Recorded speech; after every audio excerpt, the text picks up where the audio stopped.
محترم حاضرین کرام، بزرگان دین، نوجوانان ملت،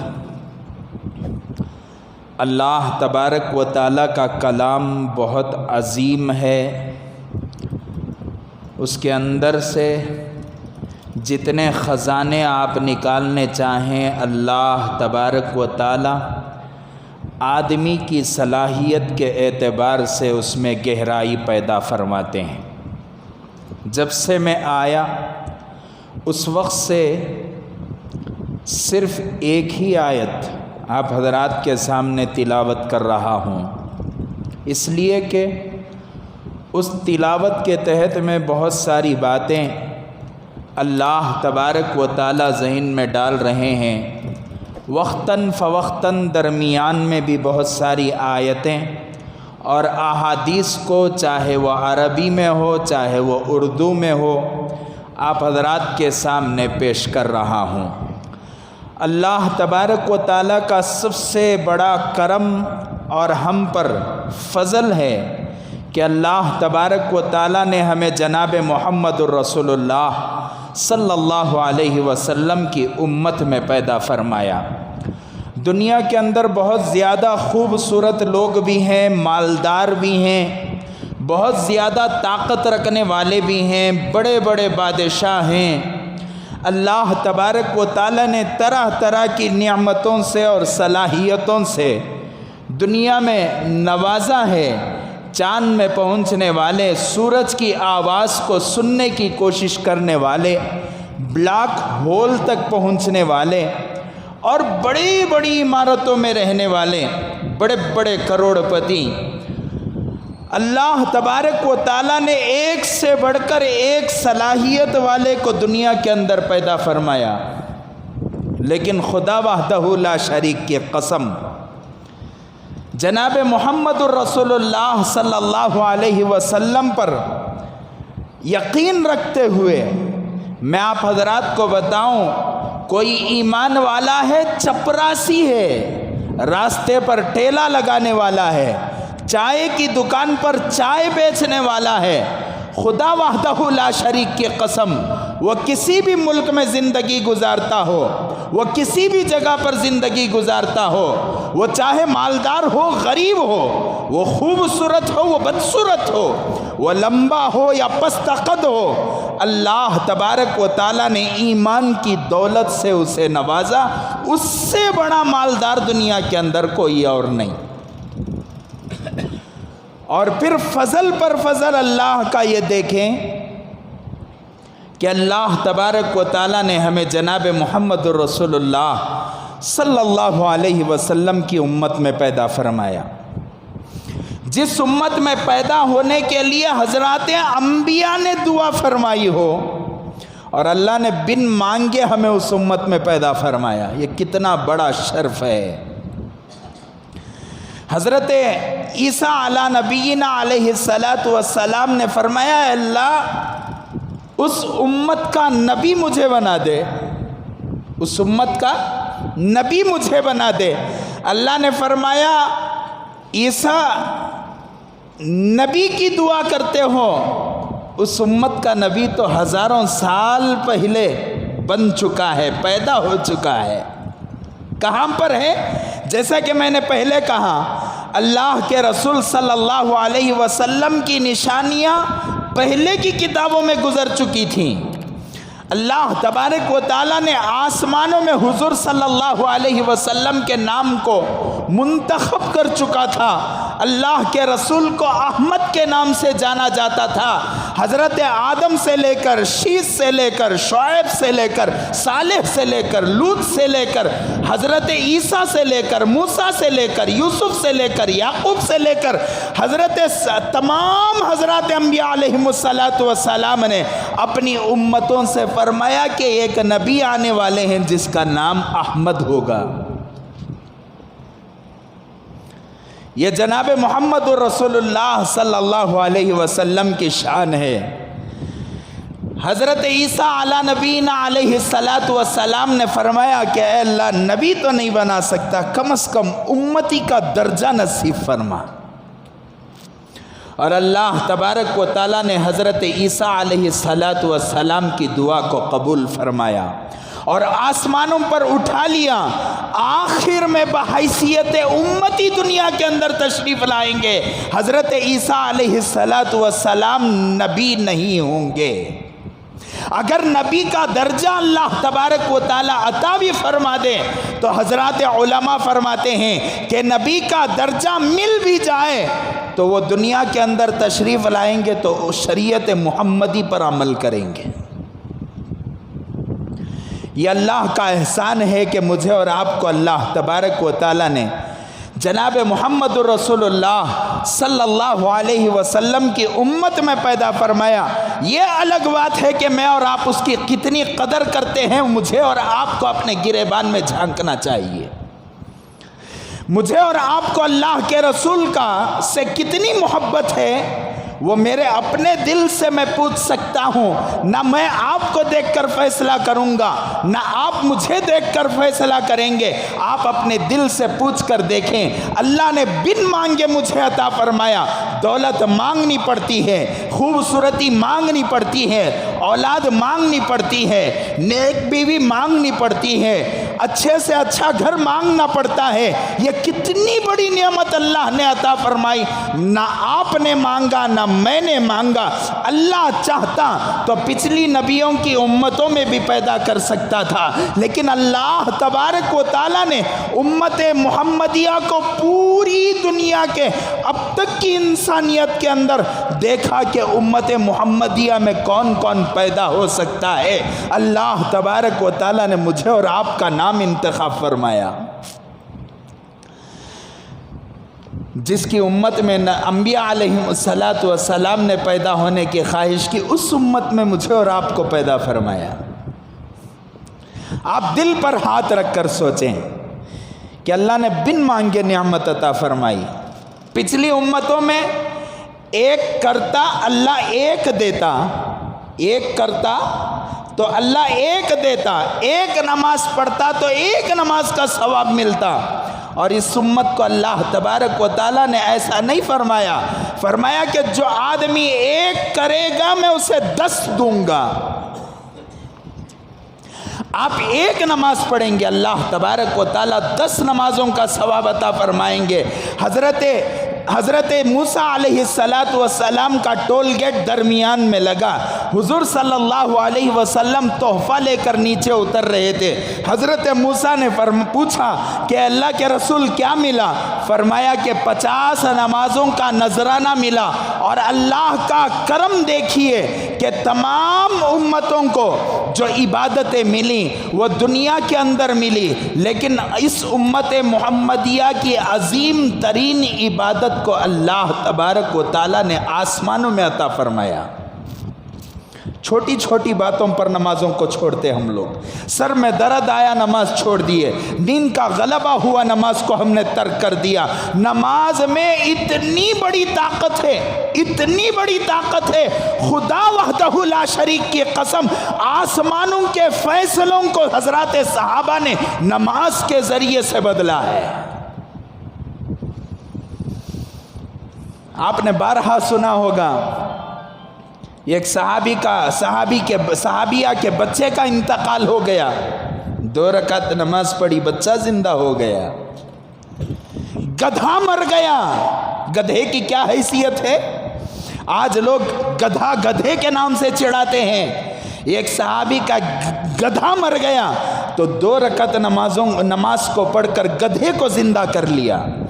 عذاب کو دیکھ رہے تھے حضرات صحابہ، سامنے سے عذاب آ رہا تھا، 2 رکعت نفل نماز، آپ ہزاروں نفل نمازیں پڑھے، ایک فرض کا مقابلہ نہیں کر سکتی۔ اور نفل نماز کا پاور کیا ہے؟ آنے والے عذاب کو نفل نماز روک رہی ہے۔ اور آگے بڑھ کر کہوں، حضرت مولانا طارق جمیل صاحب کا ایک جملہ برسبیل تذکرہ یاد آ گیا، ورنہ میں بھول جاؤں گا۔ حضرت طارق جمیل صاحب دامت برکاتہم نے فرمایا کہ اللہ تبارک و تعالیٰ نے ایک سجدے کے انکار پر شیطان کو جنت سے باہر نکال دیا۔ کتنے سجدوں کے انکار پر؟ ایک سجدے کے انکار پر۔ حضرت نے فرمایا کہ دن میں کئی سجدوں کا انکار کرنے والوں کا حشر میں کیا ہوگا۔ میں اتنا مضبوط ایمان والا ہوں، اذان سن کر میرا ایمان مجھے مسجد تک نہیں لاتا، تو سوچ کر دیکھو وہ ایمان جنت میں کیسے لے کر جائے گا۔ حضرت موسیٰ نے پوچھا کہ کیا ملا؟ فرمایا کہ نماز کا نذرانہ ملا۔ کتنی نمازیں؟ 50 نمازیں۔ فرمایا کہ ہرگز نہیں پڑھ سکتی، کم کرواؤ۔ حضور صلی اللہ علیہ وسلم نے کم کروایا، 5 ہوتے ہوتے 5 بچی۔ حضرت موسیٰ نے فرمایا کہ یہ بھی نہیں پڑھ سکتی۔ حضور نے فرمایا کہ اب میں جا کر کم کروا نہیں سکتا، مجھے اللہ کے پاس دیے ہوئے تحفے کو لوٹانے میں شرم آتی ہے۔ اللہ نے فرمایا کہ محمد پریشان ہونے کی ضرورت نہیں، جو آدمی دن میں 5 پڑھے گا اسے 50 کا ثواب ملے گا۔ تو میں عرض کر رہا تھا کہ 2 رکعت نفل نماز سے مسائل حل ہو سکتے تھے، تو 2 رکعت نفل نماز کا مقام کیا، ہزاروں رکعتیں آپ پڑھ لیں، ایک فرض کا مقابلہ نہیں کر سکتے۔ تو 2 رکعت نفل کا یہ عالم ہوگا جو زندہ مردوں کو زندہ کر سکتی ہے۔ تو آپ یقین کے ساتھ فرض کو ادا کر دیکھیں، خدا وحدہ لا شریک کی قسم، کوئی ظالم بادشاہ مسلمان کو چھین نہیں سکتا۔ آج مسلمانوں کا رونا رونا ہے، چاروں طرف مسلمان رو رہا ہے، پوری دنیا میں مسلمان رو رہا ہے اللہ میرا کیا ہو گیا، مجھ پر آفت آ گئی، مجھ پر پریشانی آ گئی۔ ہر کوئی اپنے سر کو مار رہا ہے، ہر ملک میں دیکھو ظالم مسلط ہے، ہر جگہ دیکھو ظالم مسلط ہے، گلی کوچوں میں دیکھو ظالم مسلط ہے، مسجدوں میں دیکھو ظالم مسلط ہیں، آپ ٹیسٹوں میں دیکھو ظالم مسلط ہیں، آپ ملکوں کو دیکھو ظالم مسلط ہیں، آپ اپنے کارپوریشنوں میں دیکھو ظالم مسلط ہیں، شرابی مسلط ہیں، کبابی مسلط ہیں، زانی مسلط ہیں۔ یہ کس لیے ہوا؟ اس لیے کہ مسلمانوں نے خدا کے دربار کو چھوڑا۔ اللہ کے دربار کو مضبوطی سے پکڑ لیتے۔ ایک جملہ ہمیشہ جب بھی نماز کا عنوان میرے ذہن میں آتا ہے، میں یہ کہا کرتا ہوں کہ جو آدمی اللہ کے سامنے ایک سجدہ نہیں کرتا، یہ خدا کے سامنے وہ سجدہ نہیں کرتا، اللہ تعالیٰ اسے ہزاروں درباروں میں جھکا دیتے ہیں۔ کبھی عامل کے پاس جا رہا ہے، کبھی کامل کے پاس جا رہا ہے، کبھی پوجاری کے پاس جا رہا ہے، کبھی چرچوں کی سیر کر رہا ہے۔ ارے ایک سجدہ اللہ کے سامنے کر دیتا، خدا وحدہ لا شریک کی قسم، اللہ تبارک و تعالی تیرے سارے مسائل حل کر دیتا۔ بیوی بیمار ہے، کس کے پاس آنا؟ اللہ کے پاس آنا۔ شوہر بیمار ہے، اللہ کے پاس جانا۔ قرض کی مصیبت ہے، اللہ کے پاس آؤ۔ میرے گھر کے اندر پریشانی ہے، اللہ کے پاس آؤ۔ کینسر کی بیماری ہے، اللہ کے پاس آؤ۔ بی پی کی بیماری ہے، اللہ کے پاس آؤ۔ آپ کو سر کا درد ہے، اللہ کے پاس آؤ۔ بچے نہیں ہوتے، اللہ کے پاس آؤ۔ بیوی نہیں ملتی، اللہ کے پاس آؤ۔ نافرمان اولاد ہے، اللہ کے پاس آؤ۔ نافرمان بیوی ہے، اللہ کے پاس آؤ۔ مصیبتیں ہیں، اللہ کے پاس آؤ۔ آفتیں ہیں، اللہ کے پاس آؤ۔ آپ کی تجارت نہیں ہوتی، اللہ کے پاس آؤ۔ دنیا کا کوئی عامل آپ کی بگڑی نہیں بنا سکتا۔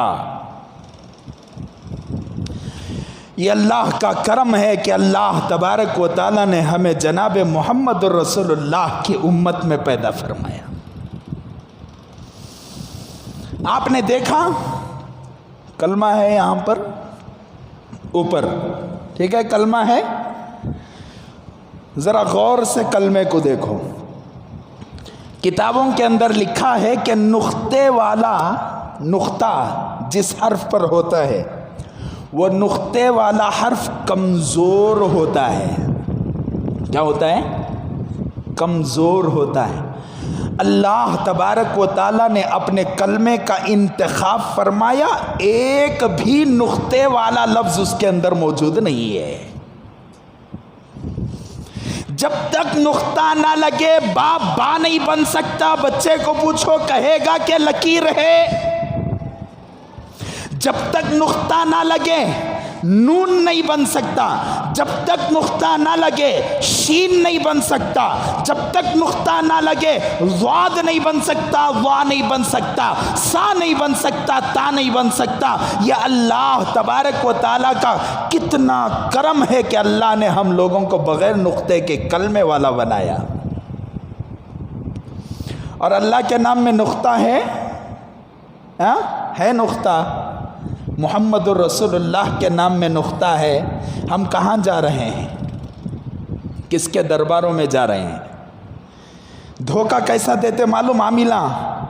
میں عاملوں کا مخالف نہیں, لیکن روزانہ فون آتے حضرت اچھے ہی اورے بابا اچھے ہی کر کچھ فون اٹھائے سو اچھے ہی کر کچھ فون اٹھائے سو. اچھے نہیں رہتے تو کون تب دوسرے اٹھاتے تھے. اچھا ہی حضرت اللہ کا فضل کیا بھی نہیں, ذرا کیا کی بہت پریشانی ہے حضرت. آج تک کوئی مسلمان یہ خواہش نہیں کریا حضرت ایمان بہت کمزور ہے, ذرا دعا کی درخواست حضرت. حضرت نمازوں میں دعا دل نہیں لگتا, ذرا دعا کی درخواست حضرت. حضرت سنتوں کی طرف دل مائل نہیں ہوتا, ذرا دعا کی درخواست حضرت. بولے آج تک؟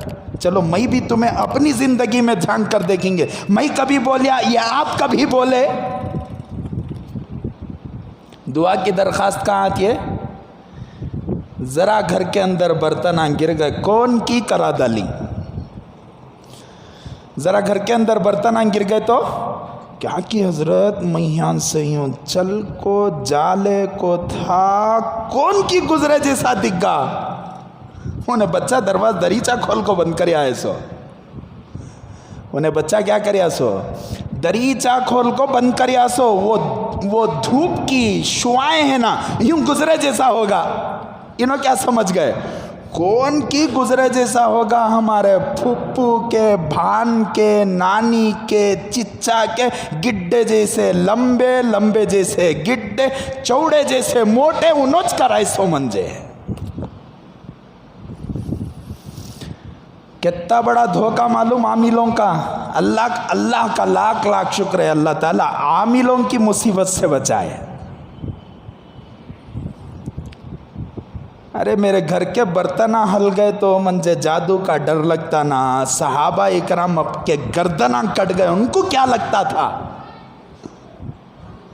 اور میرے گھر کے برتنہ میرے واسطے ہلے سو, صحابہ کی گردنہ اللہ رسول کے واسطے کٹے سو. آپ اندازہ لگائیں ہم کہاں ہیں.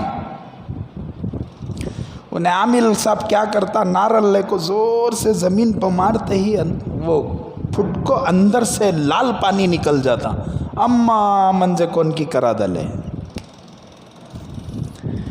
10,000 روپے پوچھے تو بھی دے رہی حضرت, 20,000 روپے پوچھے تو بھی دے رہی. ہمیشہ ایک بات یاد رکھو, جو عامل پیسوں کا ڈیمانڈ کرتا ہے اس عامل کے ہاتھ میں شفا نہیں ہے.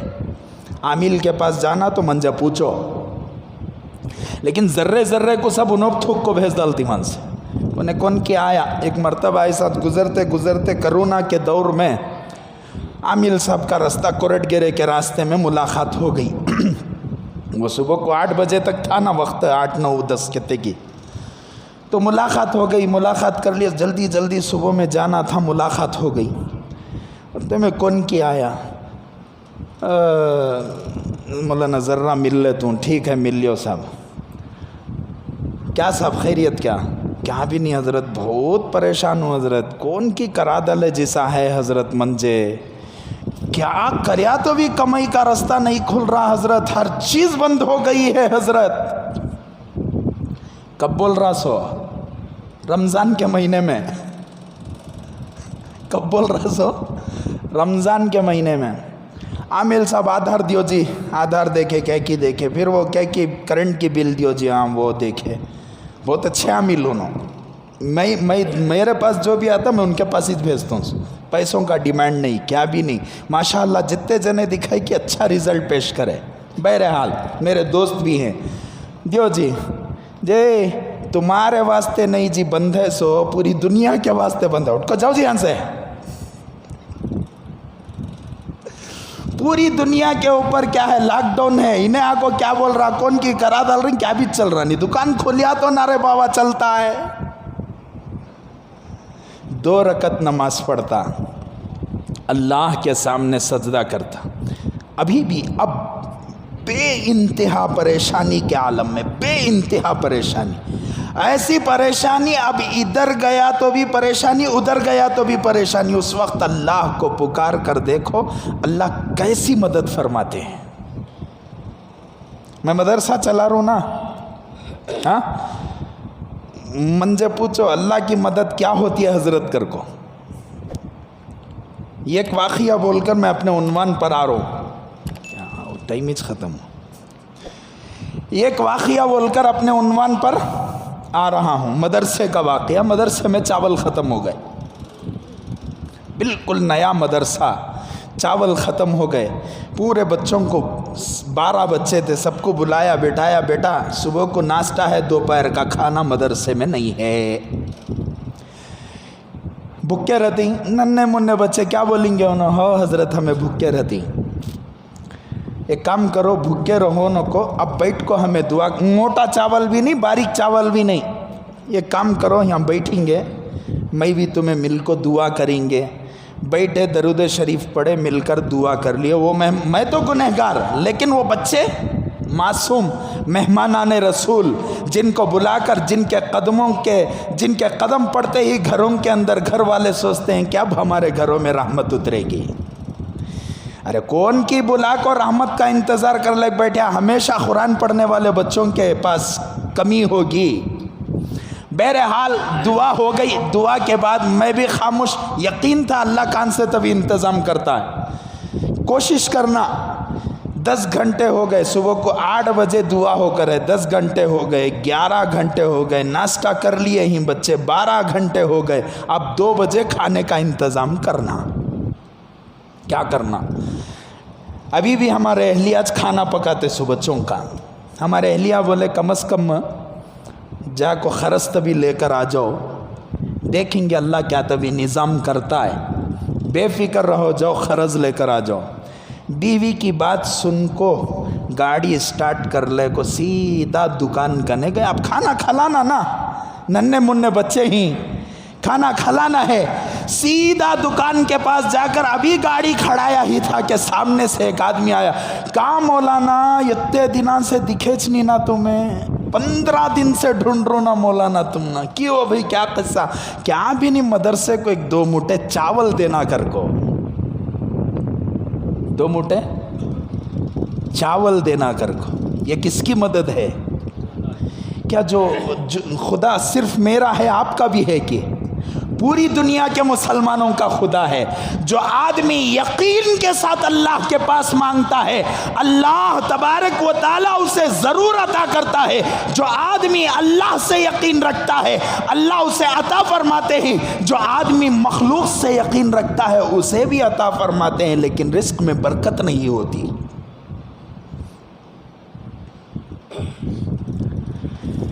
کروڑ پتی آدمی، کیا صاحب؟ نہیں حضرت ذرا پریشان ہوں، دعا کرو حضرت، کلیچ نہ رہے باوا کریا تجھے دعا، بہت پریشان ہوں، دعا کرو حضرت۔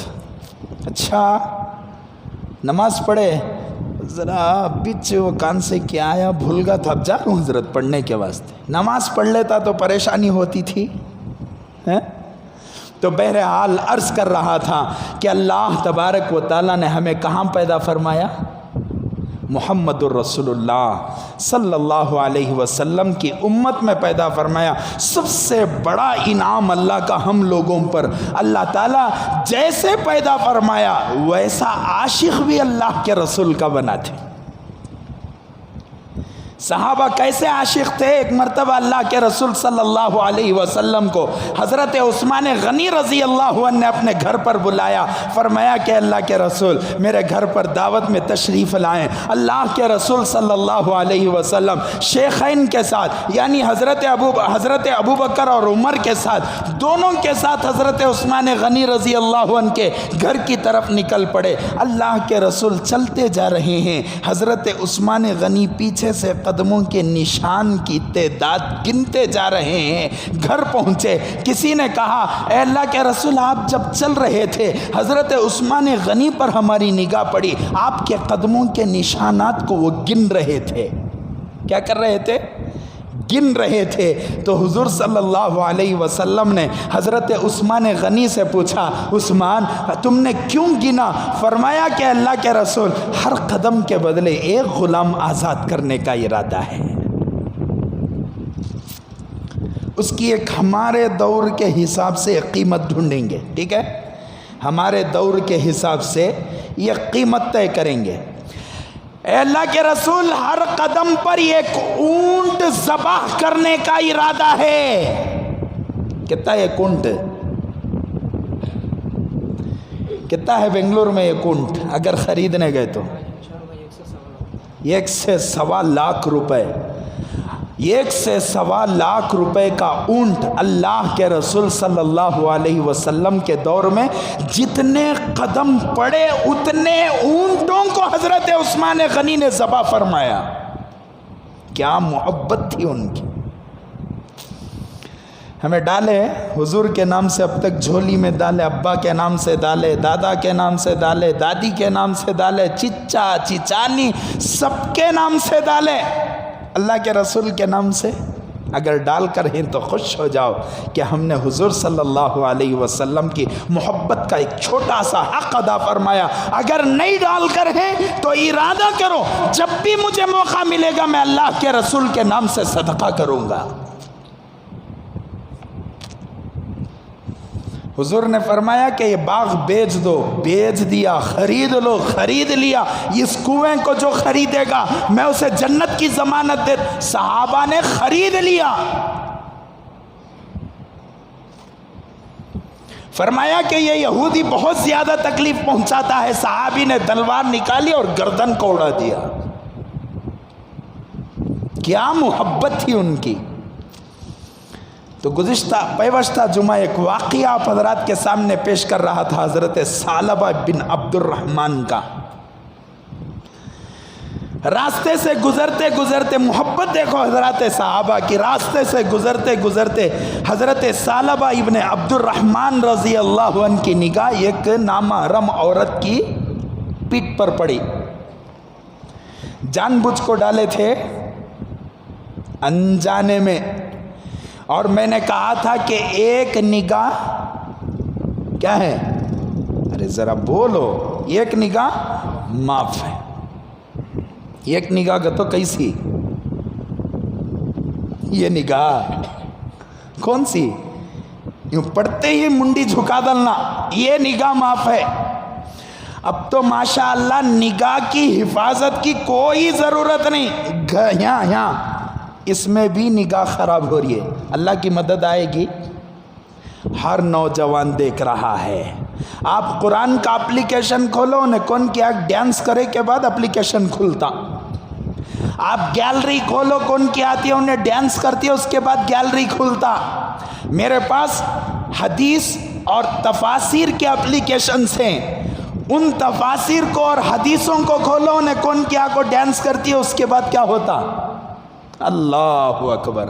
میرے اور آپ کے ایمان کا حال کیا ہوگا کل قیامت کے دن اللہ کے رسول کے سامنے کن آنکھوں سے ہم حاضر ہوں گے. حضرت ثعلبہ کے دل میں آیا کہ میں نے ایک نامحرم عورت کی پیٹھ کو دیکھا ہے, اگر ان نگاہوں کے ساتھ اللہ کے رسول کے دربار میں حاضر ہوں گا کہیں ایسا نہ ہو کہ اللہ تبارک و تعالی اوپر سے آیت کو نازل فرما دے. میری وعید میں اوپر سے آیت کو نازل نہ فرما دے. اپنی نگاہوں کی حفاظت کرو میرے نوجوانوں. جو آدمی دنیا کے اندر گندگی کرتا ہے، زنا کرتا ہے، وہ چاہے آنکھوں کا زنا ہو، چاہے ہاتھوں کا زنا ہو، چاہے پیروں کا زنا ہو، چاہے وہ شرمگاہ کا زنا ہو، حضرات علماء نے فرمایا کہ وہ زنا ایک قرض ہے جو قیامت، جو موت سے پہلے اس آدمی کو ادا کرنا پڑے گا۔ حضرت پیر ذوالفقار صاحب نقشبندی دامت برکاتہم نے ایک واقعہ اپنی کتاب میں لکھا۔ ایک مرتبہ چوڑیاں بیچنے والا، بنگڑیاں بیچنے والا دکان میں بنگڑیاں بیچنے کو تھا۔ اس کی بیوی گھر میں تھی۔ روزانہ پانی لا کر رکھنے والا پانی لا کر رکھتا، نگاہ تک نہیں اٹھاتا، چلا جاتا۔ لیکن ایک دن ایسا ہوا کہ پانی لا کر رکھتے ہوئے اس گھر کی عورت کا ہاتھ اس نے پکڑ لیا۔ اس گھر کی عورت کا ہاتھ اس نے پکڑ لیا۔ عورت چھڑا کر روتی ہوئی اندر بھاگ گئی۔ باحیا عورت تھی۔ آج کے ماحول میں کیسا ہے؟ آج رانگ کال آیا تو بھی انہیں 15 منٹ بات کر دیے۔ یہ کالج کو جانے والی بچیوں کو دیکھو، وہ کون سا بزنس ڈیل کر رہی ہے نہیں معلوم، گھنٹے بات کر رہی ہے۔ فون بھی پگھل کو نیچے گرنا باقی رہتا ہو۔ ہاں، یہ بچے، چھوکرے، لڑکے جن کے ہاتھوں میں 50 ہزار، 1 لاکھ کا موبائل ہے، اللہ اکبر، 1 لاکھ میں 2 سے 3 شادیاں کرے جا غریب بچوں کے۔ 1 لاکھ کا موبائل، 1.5 لاکھ کا موبائل، اللہ اکبر۔ بہرحال تو ہاتھ کیا کر لیا؟ پکڑ لیا، رو کر اندر بھاگ گئی۔ جب شوہر آیا تو اس نے سنایا شوہر کو کہ آج پانی رکھنے والے نے پانی رکھتے ہوئے میرے ہاتھ کو بری نیت سے اس نے پکڑ لیا۔ شوہر بھی اللہ والا تھا، شوہر کی آنکھوں سے آنسو جاری ہو گئے۔ کیا واسطے؟ بیوی ایسا ہو گئی نہ کر کو نہیں۔ بیوی پوچھی تمہیں کئی کچھ رو رہی؟ تو انہیں بولیا بنگڑیاں کی شاپ میں ایک عورت آئی تھی، اسے بنگڑی دیتے ہوئے پہلی مرتبہ میں نے شہوت کے ساتھ کسی عورت کے ہاتھ کو پکڑ کر بنگڑیاں پہنایا ہے۔ جب میں وہاں پر پکڑ رہا تھا، اللہ نے ایسا نظام فرمایا کہ ایک آدمی کو تمہارا ہاتھ پکڑنے پر مامور کر دیا۔ حضرت پیر ذوالفقار صاحب نقشبندی دامت برکاتہم اور دیگر مفسرین اکرام فرماتے ہیں کہ جو آدمی دنیا کے اندر الخبیثات للخبیثین والخبیثون للخبیثات، الطیبات للطیبین والطیبون للطیبات، خبیث عورتیں خبیث مردوں کے لیے ہیں، گندی عورتیں گندے مردوں کے لیے ہیں، اور گندے مرد گندی عورتوں کے لیے ہیں۔ اگر آپ نے زنا کیا ہوگا، اگر کرنے والے ہو، آپ کی نگاہ گندی ہوگی۔ جس وقت تک کسی مرد کی نگاہ تمہاری بہن بیٹی پر نہیں پڑے گی، اس وقت تک اللہ تبارک و تعالی موت نہیں عطا کریں گے۔ زنا ایک قرض ہے۔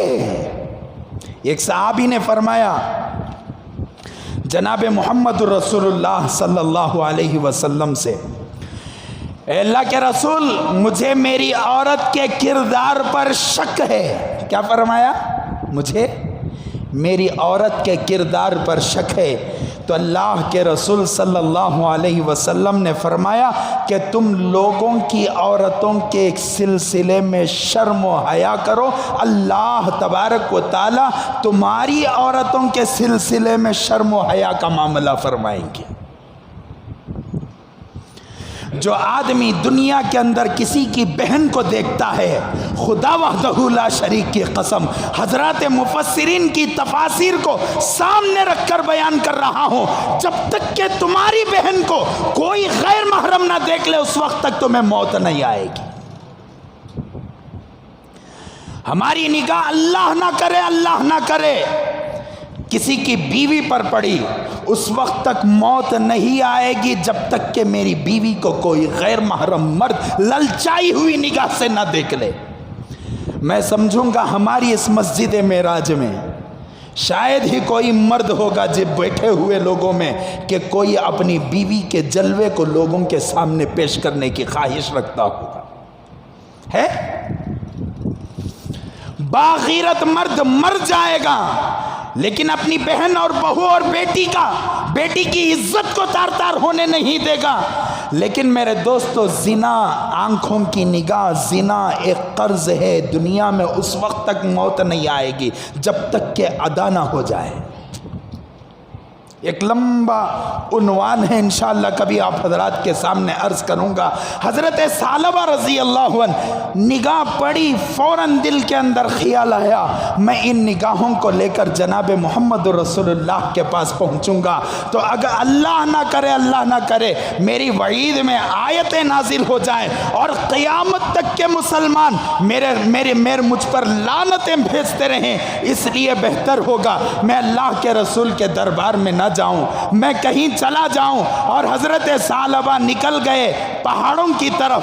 ایک اللہ کے رسول نے دیکھا، ایک دن دیکھا ثعلبہ غائب ہیں، دوسرے دن دیکھا ثعلبہ غائب ہیں، 2-4 دنوں کے بعد حضرت جناب محمد الرسول اللہ صلی اللہ علیہ وسلم نے حضرت عمر رضی اللہ عنہ سے پوچھا اور حضرت عمر سے فرمایا کہ جاؤ ثعلبہ کو لے کر آؤ۔ حضرت عمر اور حضرت سلمان فارسی رضی اللہ عنہ دونوں نکل کر حضرت ثعلبہ کی تلاش میں نکلے، جنگلوں کی طرف گئے، وہاں پر معلوم کیا فلاں حلیے والا آدمی نظر آیا ہوگا جسے اللہ کے رسول صلی اللہ علیہ وسلم تلاش فرما رہے ہیں۔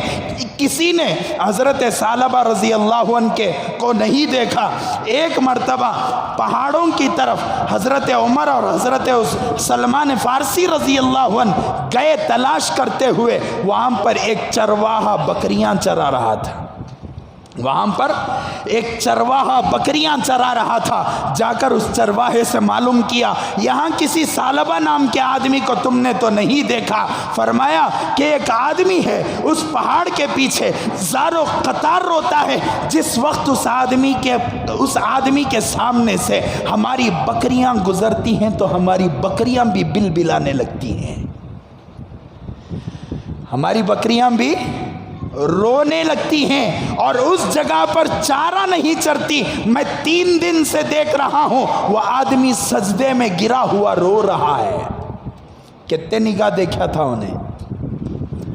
کتنے نگاہ دیکھے تھے حضرت ثعلبہ رضی اللہ عنہ؟ ایک نگاہ، وہ بھی جان بوجھ کر نہیں، انجانے میں حضرت ثعلبہ کی نگاہ پڑی تھی۔ آج میرے نوجوان دل پر ہاتھ رکھ کر سوچ، صبح سے لے کر شام تک کتنی عورتوں پر تیری نگاہ پڑتی ہے، میری نگاہ پڑتی ہے، ہمارا حال کیا ہوتا ہوگا؟ کیا جنت ہمیں دکھائی دے گی؟ کیا اللہ تبارک و تعالی ہمیں معاف فرمائیں گے؟ کل قیامت کے دن آب کوثر کی قطار میں کھڑا ہونا ہوگا، جنت کو جانے سے پہلے آب کوثر پینا پڑے گا۔ اگر اللہ کے رسول نے فرمایا کہ یہ نگاہیں میری امتی کی نگاہیں نہیں ہو سکتی، اسے قطار سے باہر نکالو، تو ہم کہاں جائیں گے؟ گئے دونوں، دیکھا واقعتاً حضرت ثعلبہ رضی اللہ عنہ ہے۔ پوچھا کہ کیا ہوا ثعلبہ، کیوں رو رہے ہو؟ فرمایا عمر، میری آنکھوں نے ایسا گناہ کیا، اب میں اس گناہ کے ساتھ، ان آنکھوں کے ساتھ اللہ کے دربار میں حاضر نہیں ہو سکتا، اللہ کے رسول کے دربار میں حاضر نہیں ہو سکتا۔ اگر میں وہاں چلا جاؤں، اللہ کے رسول پر میری نگاہ پڑ جائے اور اللہ کی آیت وعید بن کر نازل ہو جائے، قیامت تک کے مسلمان مجھ پر وعید بھیجتے رہیں گے، تو میں کیا کروں گا؟ اے عمر، میں ہرگز اللہ کے رسول کے دربار میں آ نہیں سکتا۔ حضرت عمر نے فرمایا کہ اللہ کے رسول صلی اللہ علیہ وسلم کا حکم ہے، کسی بھی صورت سے تمہیں آنا پڑے گا۔ اللہ کے رسول کے حکم کے بعد دنیا کا کوئی حکم حضرت صحابہ پر کارگر نہیں تھا۔ حضرت ثعلبہ نے فرمایا کہ میری ایک گزارش ہے، جب اللہ کے رسول نماز میں ہوں اس وقت مجھے لے کر جانا۔ اس گزارش پر حضرت عمر رضی اللہ عنہ اور حضرت سلمان فارسی رضی اللہ عنہ دونوں لے کر حضرت ثعلبہ رضی اللہ عنہ کو نماز کی حالت میں تشریف لائے. نماز کی 1 یا 2 رکعت چھوٹ چکی تھی. ایک طرف حضرت ثعلبہ رضی اللہ عنہ کھڑے ہو گئے, ایک طرف حضرت عمر رضی اللہ عنہ کھڑے ہو گئے. سلام کے بعد اللہ کے رسول کی نگاہ حضرت عمر رضی اللہ عنہ پر پڑی. حضرت عمر کے سلام کے بعد حضور صلی اللہ علیہ وسلم نے پوچھا, عمر ثعلبہ کہاں ہیں؟ فرمایا, اے اللہ کے رسول وہ کھڑے ہیں. جیسے ہی نگاہ پڑی حضرت ثعلبہ رضی اللہ عنہ نے حضور کو دیکھا اور حضور نے ثعلبہ کو دیکھا, فوراً دھڑالے سے نیچے بے ہوش ہو کر گر پڑے. حضرت جناب محمد رسول اللہ صلی اللہ علیہ وسلم فرماتے ہیں, اٹھ کر آگے بڑھے, حضرت ثعلبہ کے سر کو اٹھا کر اپنے مانڈے پر رکھا, اپنے جو ہے ران مبارکہ پر رکھا اور حضرت ثعلبہ کے سر پر ہاتھ پھیرنے لگے. فرمایا کہ ثعلبہ نے انجانے میں غلطی کی تھی, ثعلبہ نے انجانے میں غلطی کی تھی. پانی کا ایک پیالہ منگایا اور لے کر پانی حضرت ثعلبہ کی آنکھوں پر چھڑکا. حضرت ثعلبہ نے آنکھیں کھولا تو سامنے حضور صلی اللہ علیہ وسلم کا چہرہ مبارکہ تھا. پریشان ہو گئے. فرمایا, اے اللہ کے رسول, اس سر کو اٹھا کر زمین پر پٹخیے, اس لیے کہ اس سر میں وہ آنکھیں ہیں جس نے آپ کی نافرمانی کی ہے. اے اللہ کے رسول, آپ مجھے چھوڑیے, آپ میری آنکھوں کو ختم فرما دیجئے. حضور نے فرمایا کہ ثعلبہ ابھی حضرت جبرائیل علیہ السلام تشریف لائے تھے, اتنا سننا تھا. حضرت ثعلبہ رضی اللہ عنہ کی روح پرواز کر گئی, انتقال ہو گیا.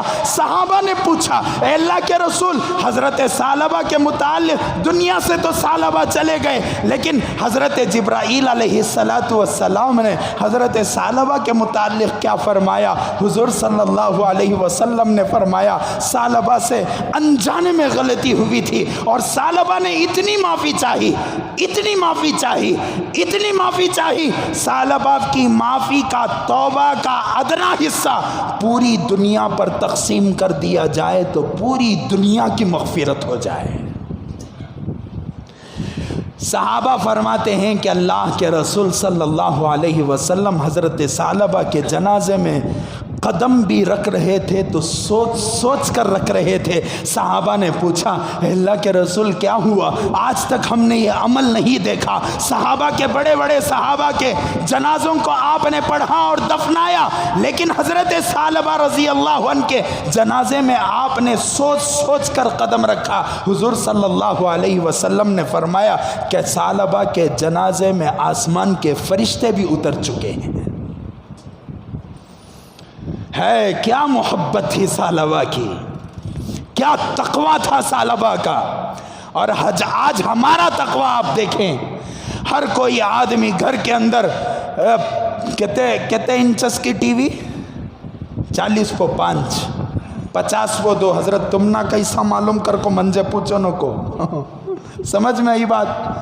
3D کہتے, LED کہتے, عجیب نامہ, کیا نہیں کر رہی آج ہمیں, کیسے کپڑے نہیں دیکھ رہی آج ہمیں, کیسے جوکس نہیں مار رہی آج ہمیں. کل قیامت کے دن اللہ کے سامنے حاضر ہونا ہے انشاءاللہ. اگلے جمعہ آپ حضرات کے سامنے توبہ کے متعلق اور اپنے بچوں کے ایجوکیشن اور ان کی زندگی کے متعلق کچھ باتیں عرض کروں گا. اللہ تعالیٰ سے دعا ہے کہ اللہ تعالیٰ ہم سب کو ان باتوں پر عمل کی توفیق نصیب فرمائے. اللہ ہمیں بھی سچا عاشق رسول بنائے. آخر میں مسلم پرسن اللہ کی طرف سے ایک بیداری کی مہم ہے. حالانکہ مسلم پرسن اللہ والوں نے یہ کہا تھا کہ ہر عالم کو آج تعلیم پر تقریر کرنی چاہیے, لیکن گزشتہ اور پیوستہ جمعہ میں نے وعدہ کیا تھا, جس کی وجہ سے آج آپ حضرات کے سامنے وعدے کے مطابق اسی عنوان کو پیش کیا. لیکن ایک مسلم پرسن اللہ کے حضرات علماء کی طرف سے آئی ہوئی گزارش کو آپ حضرات کے سامنے پیش کر رہا ہوں.